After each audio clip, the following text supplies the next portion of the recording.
Welcome, conversing listeners. What is the credibility of the faith in a time like this? The Rethinking Church Initiative is launching a new podcast called Credible Witness. I'm Nikki Toyamasito, and this is Credible Witness, a collection of stories and wisdom from faithful people wrestling with and bearing witness to the credibility of Christian life today.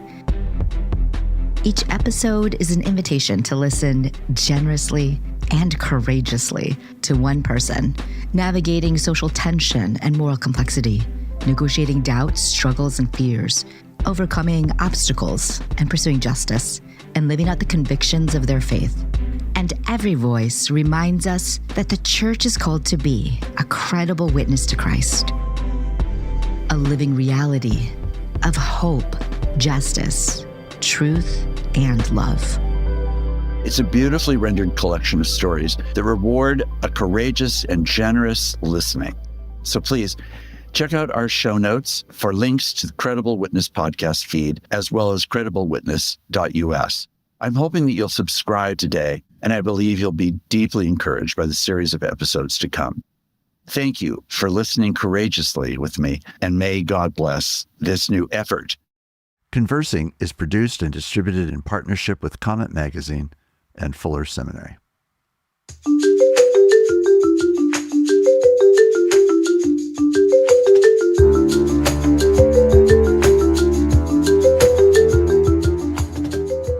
I'm Mark Labberton. Welcome to Conversing.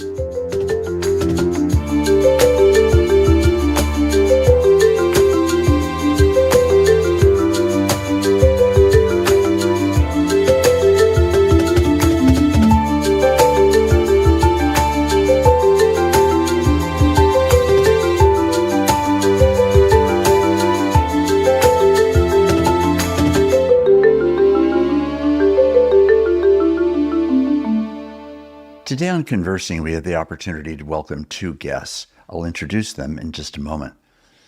We all know that the world has been taken by surprise and a bit disoriented by the events of the United States extracting the president of Venezuela to New York City. This has led to all kinds of national and international discussions, great anxiety and anger on many parts, celebration on other parts, both in the United States and in Venezuela. Today, we have the opportunity of having two voices from Latin America. Each has been a theological leader and professor. Both have studied and worked at the Biblical Seminary of Colombia. The first is Dr. Elizabeth Sendek. Elizabeth was the president of Biblical Seminary in Colombia in Medellin until 2021, having served there in a variety of capacities for over 28 years. She's been a friend and a mentor to me in so many different ways. I'm extremely grateful for her ongoing work and the role that she plays on the boards of MESA Global and also Resource Leadership International. Our second guest is Julio Isaza. He too is Colombian and has been educated there. He's a pastor in the Covenant Church of Colombia, has a master's degree that he earned in the United States. He also holds a master's degree in conflict and peace studies from the University of Medellin and is currently pursuing a PhD in theology and peace at the Oxford Center for Mission Studies in England. His doctoral dissertation title is Cultivating Integral or Biblical Peace in a Context of Socio-Environmental Violence. Elizabeth, Julio, what a gift it is to have you. We're so thankful and eager for your perspective and your wisdom. Thank you, Mark. Thank you. Likewise. You know, we all are aware that we're in a very precarious time in the world on lots of different fronts, and especially internationally right now and in Latin America, there are many, many things that are actually going on, not just what's happening in Venezuela. It's a continent of turbulence, as it has often been and continues to be, and certainly is now with the recent extrication of Venezuela's president and all that the United States is doing in relationship to Venezuela. So it is such a gift to have both of you and to have an opportunity to just hear from people who understand the context deeply, to be able to gain your insight and insight that you may have from other people that you know and things that you've seen and people you've talked to. So thank you again for being a guest today. I wonder if each of you could just start by going back to the day you woke up with the news that Venezuela had been invaded and that the president had been extricated out of Venezuela. Tell us about how you first awoke to the news and what thoughts went through your mind. I don't normally listen to news very early in the day, but my husband went to pick up the paper, and he came and he said, Maduro was taken out by the U.S., is on his way to New York. So we turned on the news and international channels and we're hearing Colombian news. And it was heartbreaking. Not because I am a follower of Maduro. I have a lot to criticize from Maduro's regime and Chavez's regime previous to that. Well, and those who went beyond them, because it was the horrible corruption in Venezuela that brought about the Chavez to power. But it was heartbreaking for me because it was all about power. And it made me question if power is the ultimate good. They were done. Then questions of morality or theology have no place. We have chosen our idol. That was very sobering and very heartbreaking, really. So for me, I was with my parents in Colombia, and my dad, especially my dad, he watched news all day. And he is very in favor of the use of power in some ways. And it's very interesting because our history is not very good with that. So when I woke up, Maduro was taken, and he was very happy. And he was very happy. And he spent the whole day watching Colombian news and trying to understand everything. And my dad is 86. So sometimes he doesn't hear very well, and sometimes he takes things out of context. So I had to spend the whole day hearing the news about what's going on. And in some ways, I was taking the same thing that Elizabeth said. Could have been a different way of doing this. Could have been a way without using violence. Could have been a way of having a conversations and doing different things.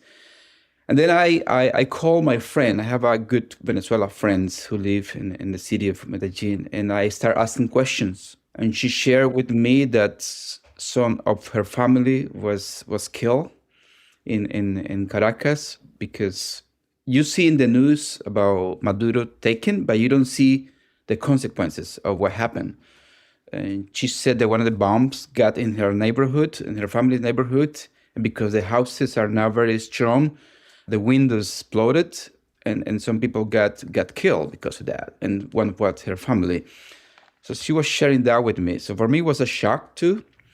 I know something was going to happen, but I was not expecting that to happen so quickly. And also, I'm against the use of violence. So for me, it was hard.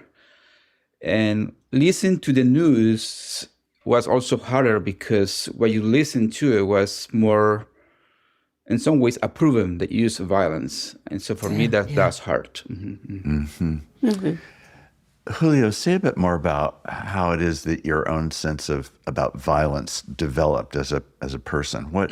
What experiences did you have that caused you to be given over to an understandable position as an anti-violence person? I grew up in the area of Colombia where, when growing up, was I call the paradise. I grew up in a farm with my parents, with river, creeks, and everything was fine until I was about 6-7 years old, when the guerrilla group came to our house for the first time in Colombia, and then we have conversation with them.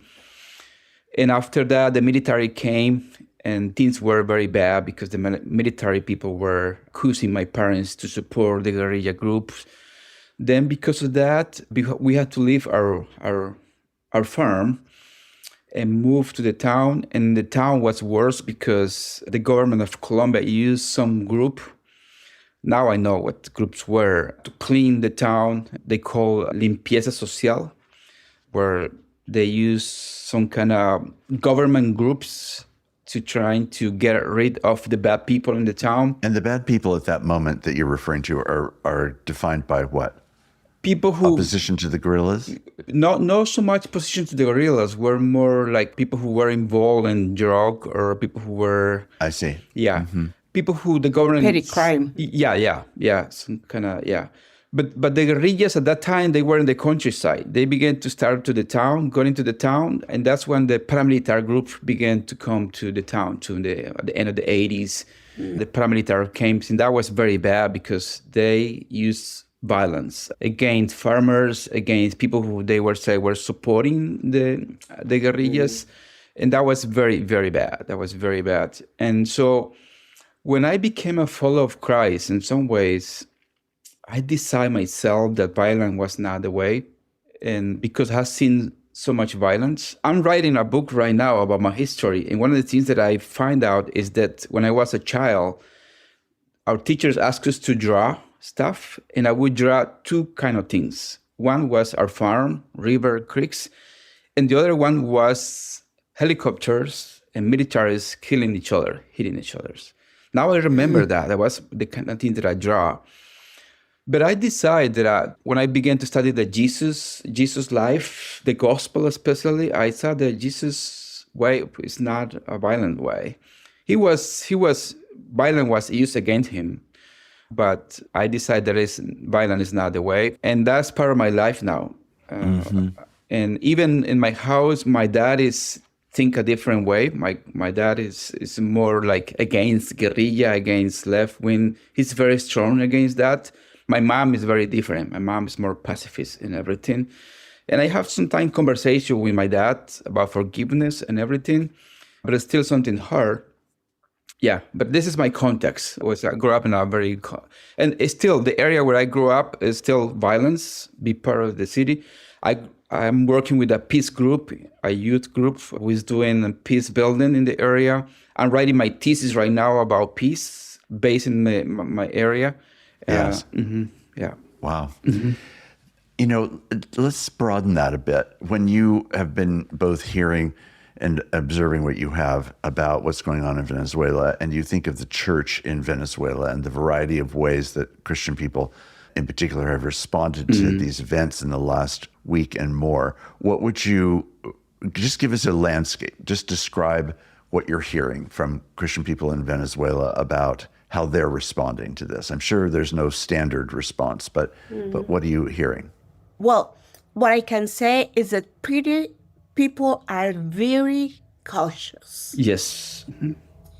So I contacted friends, people I've known in Venezuela, to ask them if they would be willing, a couple of people, to participate in the podcast. And they said, one of them, was beautiful. It took him 2 days. He's a pastor. He heads a parachurch ministry. And then he responded, Elizabeth, I would love to, but for the sake of my congregation and the organization I serve, I cannot voice any opinion because the situation is so fluid, volatile, so uncertain. Yes. I talked to another friend who is a pastor. He's Venezuelan. He lives in Colombia and keeps in touch with pastors in Venezuela. He visits them once or twice a year. And he has been in touch with them, but he was not free to share what they tell him. In fact, they have to be very cautious about what they tell him in social networks. So it is hard. There is fear. That is for certain. Right. The only one thing he mentioned is that all of his pastor friends agreed that this time is an opportunity to share the gospel of hope and to point to Christ as our source of strength and stability in such volatile and hopeless times. And that was so beautiful to hear, because then you realize the Spirit of God is moving. Right, right. And leading pastors to focus on something they can do to contribute, not only to keep the church safe, but to contribute to the healing of their country. That was amazing. Right. Does that reflect what you're hearing too, Julio? Yeah, this is I have conversation with Rosa. Rosa is from Venezuela. Her family immigrated to Colombia, I think about probably 8 years ago, desperate because of the situation.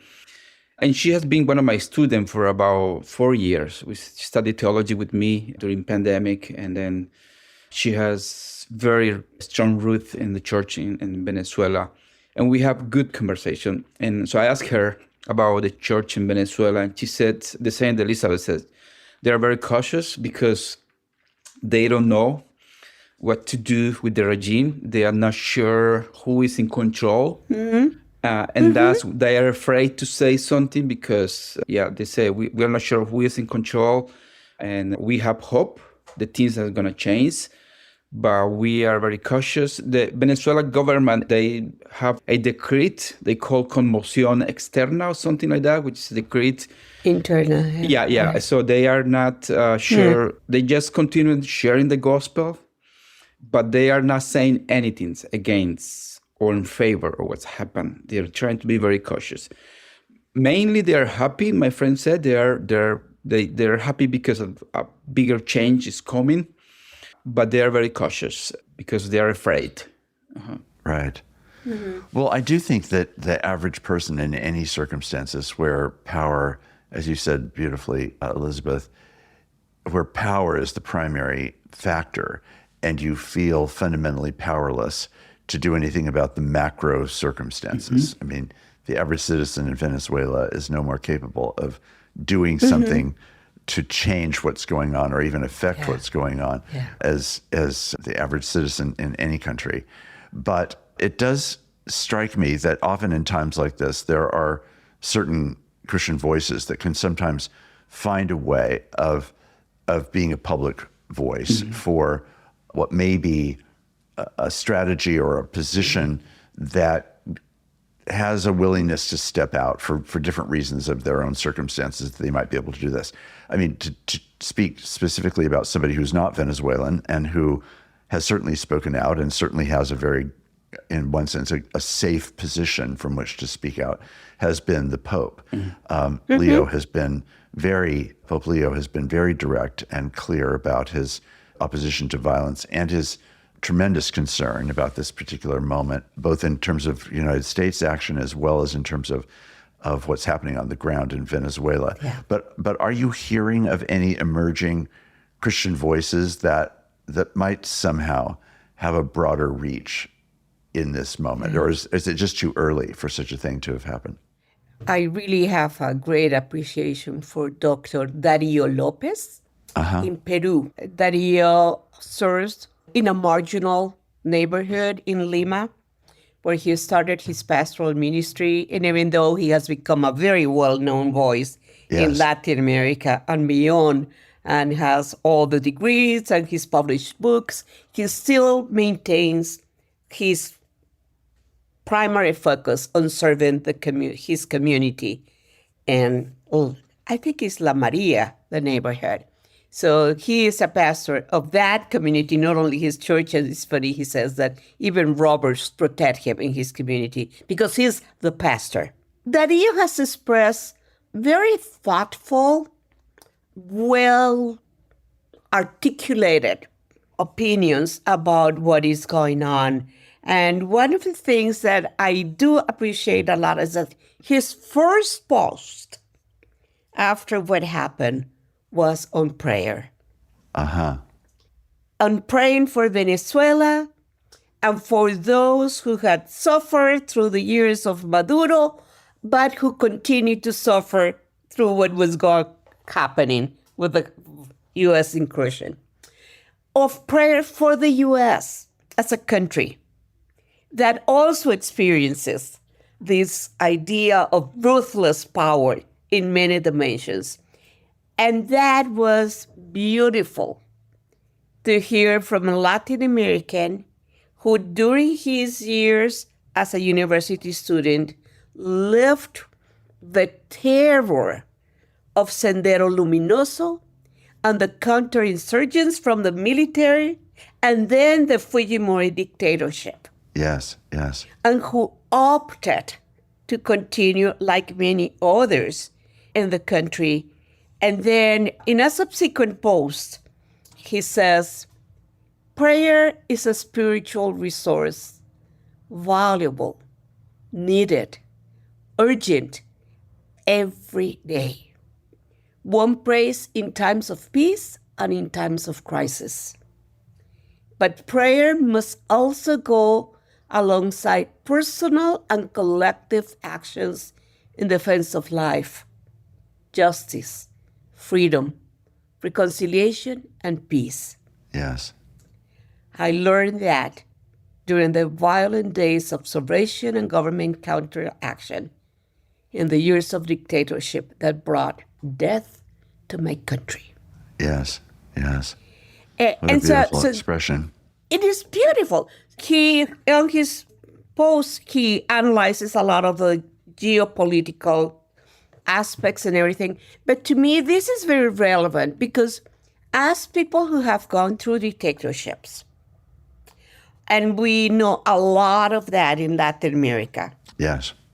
To the point that there is a whole genre of literature that's called the novel of the dictator. Uh-huh. And many of those dictators also were supported by foreign governments. Right, right. So it's not that they were all homegrown and home supported. Yes, yes. But I think there is a sensitivity when you see power being abused, like all your alarm lights go on. Mm-hmm. Because we have this common history of violence and domination and of learning to survive and of seeing rays of hope. And that has nurtured the prayers and the thoughts of how people approach those who are doing more analysis from a Christian perspective, how we are approaching this. Yes, yes. You know, following the divisions that exist in the American church right now, you find that there are people who are absolutely endorsing everything that the U.S. government has done and celebrating it. And then you have plenty of Christian people who are very dramatically and specifically and personally critiquing it. Now, the interesting thing is that a general comment about this period in the U.S. has been that there are more people frozen in their speech than is typically the case because of power. And so what's very humbling to me is that some who would wish for the U.S. government to be held accountable for what it's done and not making a comment about Maduro, but about the legitimacy or illegitimacy of the U.S. government's action. It's been very interesting to me to realize that we still have this belief that we should have the freedom to speak boldly and not be tyrannized. Yet we are being tyrannized, and the American public, the Congress itself, is, in my view, tyrannized by forms of power that are causing people not to bear witness in ways that I think their consciences at other times would have spoken differently about than are happening now. I'm saying all this because when I look at the context in Latin America and this repeated and brutalized history of dictatorships, it should be very sobering to us to say, well, oh gosh, the church in Latin America should really be speaking up about this. Well, excuse me, the church in the United States isn't speaking up about it when it's happening on our own doorstep, let alone, dare we say, to a church in a suffering and persecuted context. You should just be bolder. You should be more direct. You should be more aggressive. It's way more complicated than that. And the amount of suffering that's involved in Latin America and in the United States in various ways, but certainly in Latin America and in places around the world because of dictatorships, is so precarious that the ability to speak with freedom and with faith is really a great challenge for their own survival, for their family's survival. And as you've both said, for the congregations that pastors, for example, are serving, that's really very profound. And in a certain way, it's giving, I hope, the U.S. church an opportunity to see a church at the point of critical suffering, facing it in the terms that they have to live it in, as opposed to the terms that we think we are free from, but which history at the moment is suggesting we're not as free as we might have wanted to rhetorically or historically express. Mark, I would like to share something. A friend of mine, he's a pastor in Chicago and Brownsville Covenant Church. His name is David Swanson. I don't know if you hear about him. Yes. He wrote an article in Christian for Social Action, and he wrote the article on January 7th. His dad was in Venezuela for a long time. His dad was a pilot. And David was, when he was a child, who was in Venezuela. So he wrote an article called Carrying the Flag of Empire, a Christian Response to the U.S. Strike in Venezuela. This is a good article to read. I read it.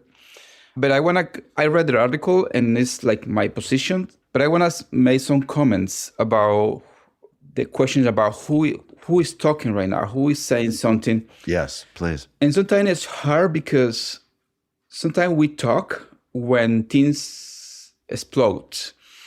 And sometimes, like when I talked to my friend from Venezuela, she said, why people didn't talk before?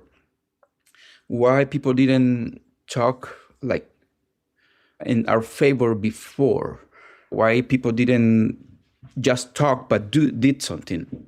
And she said, now people are saying that this is this and this is this. This is a lot of opinion. But we have been suffering for a long time, she said. We were suffering for a long time. And even though I'm a pacifist and I'm against invasion, I tried to hear what she said. She said, we didn't want this. We didn't want an invasion. We didn't want to finish in this way, but we have been suffering for a long time. And in some ways, people have now been listening to our suffering. And now some people have their very strong positions against this or against this, but they didn't say anything before. And so that's sometimes it's hard.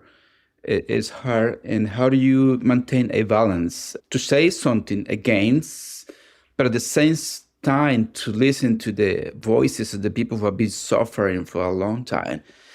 And I think the church in Venezuela is trying to be cautious because they are not only afraid to the Venezuelan system right now, but also afraid against the invasion because they don't know what's going to happen. So they're afraid in both. They're caught in two directions. Yeah. And I remember my friend, she said, we are not expecting things to be solved right now because she said something that sounds like hopeless, but she was right. She said, I think my grandchild are the one who's going to see these things get better. I see. Wow. Yeah. Wow. Yeah. Because even though she's a woman of faith and she is a woman of prayer and she's always talking about faith, she used to work for the Venezuelan government in the past. Her story is very interesting because her husband left her in Venezuela because he was going to kill himself because he was tired of the situation. He moved to Colombia. And then after a while, she moved to Colombia, and then they have a company in Colombia right now. They're a small company that they're working together as a family, but she still has family in Venezuela. And she said, we are one of the cowards, she said, that we left the country. The people who stay in Venezuela are the ones who are very, she said, brave, but so she's trying to have a balance too, because she said, I don't like violence, but people didn't do anything in our favor before, and now yes. Yeah.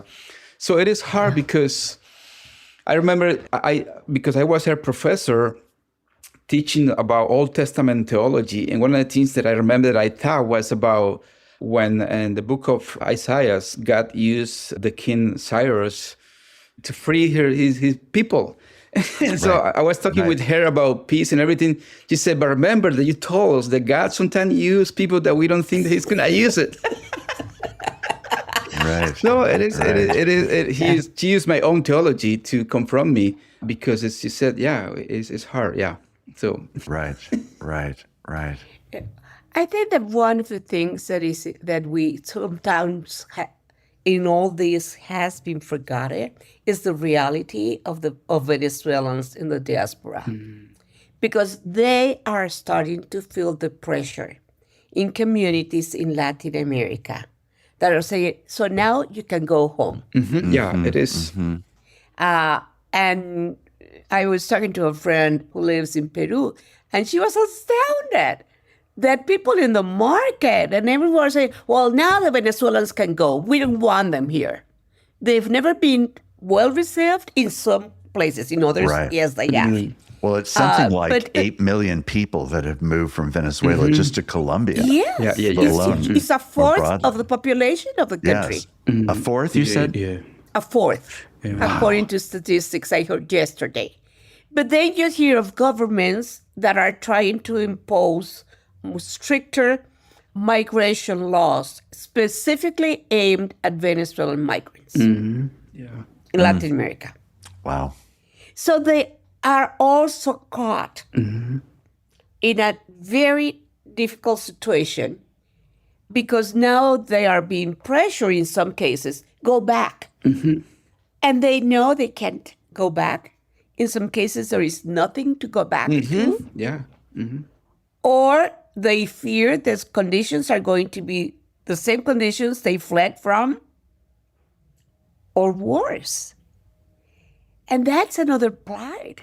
And as Christians, we did, I think the church did a lot, at least in Colombia, in welcoming and serving migrants, even those who were not believers. But there is a call now to care for them while they are in a very different situation. Lisa, again. Yeah, what you said, there was something that I didn't say before, but I remember some people in the neighborhood where my parents live, they were happy. They were Colombian happy. And I heard they say something that for me was, oh no, they said, we are happy because now they can come back to their own countries. Yeah. So in some ways, we have some kind of homophobic, I don't know how do you call it, that, but racist or something? Xenophobic, yeah, that's the word.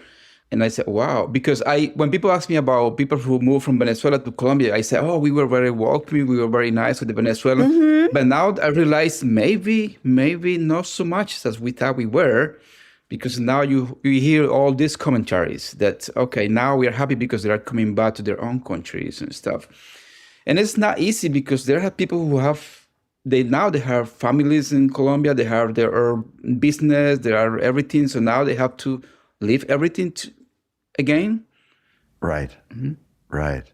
Well, I think I've heard some people begin to try to intimate that it felt initially like maybe it was like the Berlin Wall falling, but this is not like that at all. This is not about a regime change that's coming about in the way that was all part of. Instead, it's really just much more particular. It's Maduro, and then it's systems that are still in place. Now, as according to reports I've read, now to some degree even more brutal in certain expressions of violence toward the population than it was even under Maduro in order to try to get control of the society. And on the other hand, it's filled with so much evidence of people genuinely straining to hold on to hope, believing that this complex, constantly moving jigsaw puzzle could somehow settle into better circumstances for the most ordinary people, not just people that are in particularly privileged roles, but just for the citizenry at large. That's an absolutely right hope to hold and to pray for. And it has to be a long hope. It is not it feels like somehow we can shorten history and bring it now. But, as Jesus says throughout the Gospels, it's always both now and still to come. Yeah. I found towards the end of last week, I was becoming despondent and very cynical, because you realize that as the world is today, those who hold and grab power are above any constraints. Mm-hmm. International and multilateral organizations are completely useless at this point. There is like this immunity for the horrors you can impose on others around the world. Yes. And so I was voicing my complaints to the Lord. And Psalm 73 really hit it for me. Yes, yes. Because as I read it, it was like the depiction of the powerful devils. It was like the news of today. Yes, right. Those opening verses of Psalm 73. But right. then when I tried to understand all this, it troubled me deeply till I enter the sanctuary of God. Then I understood their final destiny. Yes. So it seems to me that an eschatological perspective, which is sorely lacking in our church, in most churches in Latin America, is of fundamental importance for a Christian. Yes. For the church. Yes. In these days that we live, so our hearts can be kept from despondency and cynicism. Yes, yes. And nurtured with hope that is certain. Right.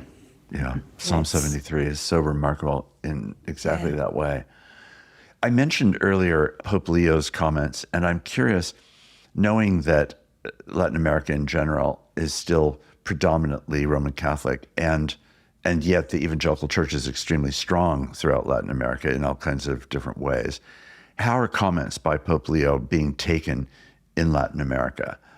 Does it just fall out along the lines of if you're Roman Catholic, you think they're great, and if you're not Roman Catholic, you don't? Or is it, as I am assuming it is, more complicated than that? I think it's a little complicated because even though people hear those commentaries and they know that it's true, sometimes as evangelicals, people ignore them in some ways. And I want to say that sometimes those commentaries are very good and are powerful, but it doesn't have any meaning if you don't do something tangible. There's a lot of people saying very good commentaries. Like I remember my friend sent me when the UN they have a special meeting, and you hear all the things that the UN was saying is very good. And I said to her, this is good, but they're not doing something practical. Mm-hmm. Yeah, it doesn't have any meaning if you don't do anything. Yeah, so could be very good commentaries, could be very good theology, but if it's not doing anything like with people, so I don't. Yeah, it is. Yeah, for me, sometimes it's hard because there is a very good theology about something, there is very good articles about something, but people is not doing things with the people, with the Venezuelans, and then so. Yeah, sometimes that's the hardest part for me sometimes. When I teach at the seminary, I ask the students some questions like, okay, this is the incarnation theology. How do you live this daily? How do you live with the people? How do you have another knowledge? How do you live this with people on the ground? And that's always my call to my students. Yeah. Yes. Mm-hmm. So let's, in that very vein then, let's talk about what you're seeing or not seeing or hearing from liberation theologians in Latin America who have traditionally, of course, made the point that you're making just exactly there, which is that we have to theologize among the people and we have to act among the people in order to be able to give witness to the reality of the character of God and the purposes of God. What are people that are seen as liberation theologians in Venezuela or in Latin America saying about what's happening right now in Venezuela? And even more to your point, Julio, what are they encouraging other people to do or doing themselves? Do you hear anything, Elizabeth? Because I haven't heard so much about liberation theology now. Yeah, So. the thing is, liberation theology now is of interest in academic circles outside of Latin America. In Latin America, liberation theology is passé. Yeah. So, And what brought it to being passé?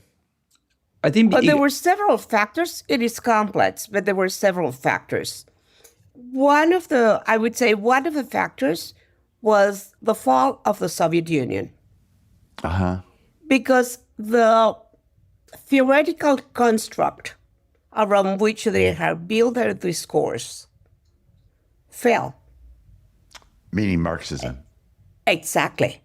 So that was part of it. Yes, right. Part of it was that you saw some of the communities that were influenced by them, and some of them were flourishing communities, but mostly liberation theologians lived in academic halls in Europe and the US. And they wrote about the poor. Yes, yes. And they were the voice of the poor, and they had never lived amongst the poor except for very few of them. Wow. Like Boff, like Gustavo Gutierrez himself, Right. who even went back Right. his last days to Lima to be amongst the poor, and very few others. So they, in that sense, they were not credible. Yes, right. There's a word. Because they made a lot of fame and money being the voice of the poor. So liberation theology was influential in Latin America. In some countries, in most countries, they were not. Yes, yes. Brazil, Nicaragua, Costa Rica, a bit in Venezuela, a bit in Peru, and probably in Bolivia at some point. I'm not sure really how much. But for example, Colombia, the birthplace of liberation theology, was never really very much influenced by liberation theology, in part because the Catholic Church in Colombia was very conservative and the evangelicals more so. And also, I would say also that the some use liberation theology for the cause. So you have guerrillas groups who use liberation theology of part of their ideology. So Yes. Yeah. I think my impression had been different, so I appreciate your teaching me about this. I am sobered by the kind of indictment that you've just laid out, because it's all of us can be found, as you were hinting, Julio, really at being people who are better able to articulate a theology than to live a theology. And certainly liberation theologians are probably no more or less guilty of that disconnection than anyone else is. But it is interesting to hear what you're describing, and it's very helpful to me to have that perspective. I do think that we're in a period where the questions of how the church takes power and assesses power and considers power and acts is absolutely on the line every single day. And I feel as though a small manuscript that I'm working on right now is an opportunity for me to try to reflect on some of those very issues. But it is extremely difficult to understand it, especially at a time like this where increasingly there are these three great powers, as it were, the United States, China, and not the Soviet Union, but Russia. Those are very looming, ongoing realities that are going to shape power in the 21st century. I think, Mark, this idea of Christendom is still very, very, we don't talk so much about it, but still this relationship between church and state. Yes. This kind of theology is still very strong, even in Latin America. When you study the history of political history in Colombia, in the past, the evangelical church was considered liberal. And we have a big conflict between Catholics and Protestants in the past. But recently, history, the evangelical church is more considered conservative. And now we are on the right wing, even the evangelical church. So we still, I think we still permeate for Western theology very, very strong. And this relationship between church and state is still very strong. And then even if you see now the Colombian candidates to be president. They are now considered themselves Christian. In the past, they didn't believe in God, but now they are Christian. So there is this bit mix. And I think that the church, I just say for what my friend said, is trying to be cautious in this. The church in Venezuela is trying to realize that in the past they were with one political and things didn't work very well. And so they're trying to be cautious to see, okay, we need to be wise what side we take. Not only because of we as a church, but because of country, Venezuela. I think people are trying to be very wise in what to do now. As we bring this conversation to an end, I just want to call all of us who are thinking about Venezuela to be mindful of the multi-layered complexity of what's going on, that God is not duped by complexity or stopped by complexity, simply responds in the midst of complexity. And so our ongoing prayers and thoughts for people in Venezuela and the Venezuelan diaspora is really, really critical. And also, I think it just exemplifies in one particular stark way in which the United States also needs great prayer, because the church in the U.S. is also so implicated and fraught with its own divisions and hostilities, and the violence against American citizens by the U.S. government was on vivid display, has been on vivid display for many months, but especially the past week or so. And it also causes me to be mindful again of people around the world who are in completely different political circumstances, but for whom this vulnerability before power is their number one tyranny every single day. And yes, it's extremely sobering and extremely important to me that the church keep calling itself back to greater clarity about power that really is healthy and good and true and life-giving power, and how we ourselves are meant to offer it in whatever tangible way, going back to your point, Julio, about what are we really actually doing about this, not just making an affirmation that there is such love, but being willing to help embody it ourselves is our vocation. I'm so grateful for both of you and for the insights you've shared with us today, and look forward to continuing to pray and observe what's going on. And Amen. We'll certainly uphold you and others that are in our common friendship circle and beyond as this season in Venezuela, Colombia, and throughout Latin America continues. So God bless you, and thank you for being a guest. Thank you so much, Mark. Thank you, Mark. Thank you.